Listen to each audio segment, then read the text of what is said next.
Every once in a while, a movie comes along that, at first glance, would appear to be non-consequential.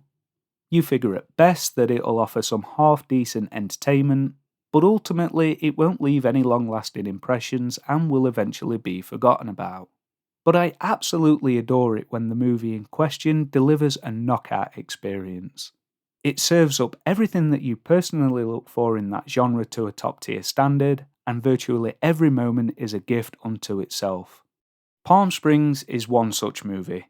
In an age where an awful amount of new movies are crippled with bloated runtimes, forced comedic sequences that offer little to no humour, and characters that are flatter than playing cards, Palm Springs, in my opinion, finds an almost perfect balance within these concepts. Andy Samberg plays Niles, a guest at a wedding in Palm Springs who is trapped in a seemingly infinite time loop, doomed to repeat the same day over and over and over again. During one of his loops, he strikes up a conversation with the bride's sister Sarah, played by Kristin Milioti. The two of them end up getting very close very quickly, but thanks to a hilariously violent interruption by Roy, played by J.K. Simmons, who I'll get to a little later, Sarah is accidentally sucked into the same time loop, doomed to live out the exact same day over and over again with Niles as her only companion. The casting in this movie is nothing short of perfect. Andy Samberg and Kristin Milioti are quite simply a match made in heaven for these roles. Their on-screen chemistry is magnetic and you are immediately pulled into that magnetism, and their individual comedy timings just merge together flawlessly to create what I personally believe to be one of the best comedy duos I've seen in a long time. Nothing about their performances or their engagements feels forced or awkward. They feel natural and inviting, like you're watching two old school friends who have known each other for years. At no point during this film did they feel annoying, like they'd outstayed their welcome. On the contrary, I couldn't get enough of them. As for the characters they play, Niles is extremely likeable. Even though we're not told directly how long he's been stuck in this time loop, we get the impression he's been here for a very long time, and as a result, he's developed a nihilistic sense of the world. He lives out each loop with as little effort as possible, spending each day lounging by the pool, drinking copious amounts of beer, attending the wedding dressed in his pool wear, and having to suffer his obnoxious and narcissistic girlfriend, who is also one of the bridesmaids. But despite his view on his existence, you can't help but be pulled into his charm.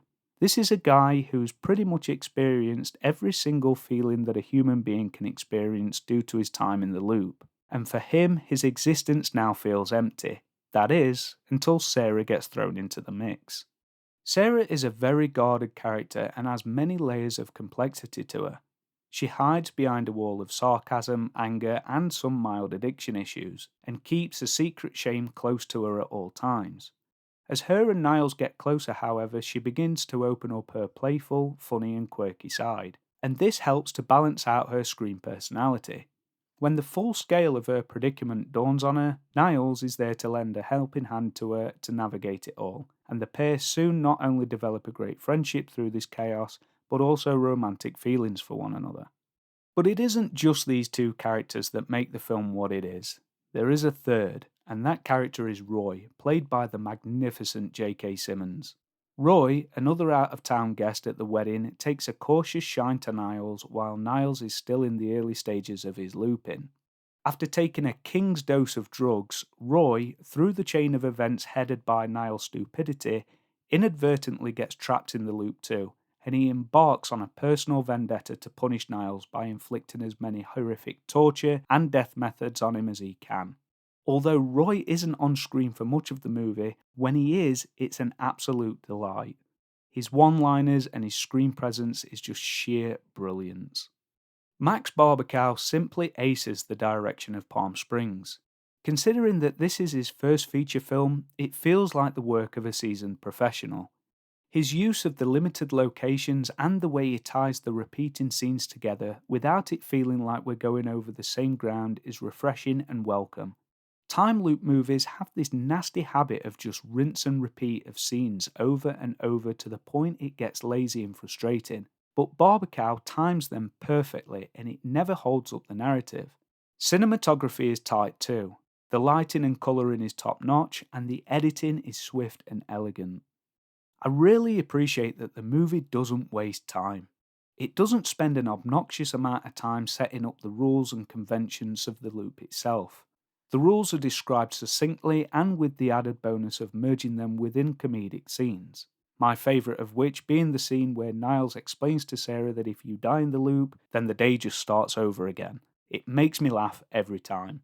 The movie makes the assumption that the audience is well versed enough in this subgenre and it only leads us by the hand when necessary.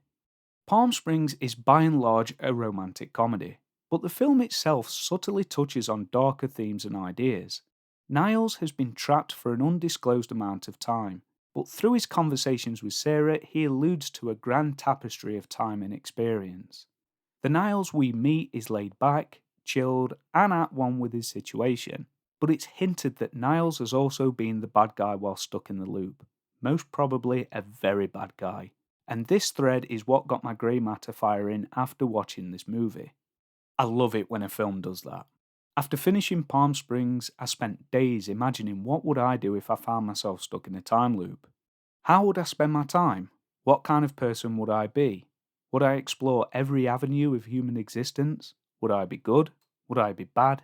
Would I become a virtuoso in something? Or would I just see the world as a massive Grand Theft Auto playing field?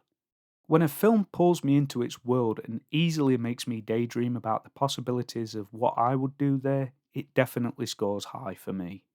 But this wouldn't be an honest review if I didn't discuss any flaws that I had with the film. And to its credit, I only have one issue with the whole thing, and that's its ambiguity. Ambiguity can be a great thing in films when it's done right, but too much of it, for me, leaves me questioning whether the filmmakers didn't know where to tie up those loose threads. Now, don't get me wrong, I like that Palm Springs leaves certain questions down to you to answer for yourself.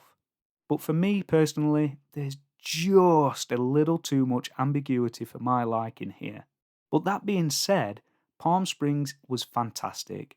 What I thought would be just a run of the mill, forgettable comedy instead turned into a firm favourite, and it's one that I can guarantee I'll watch again and again in the future.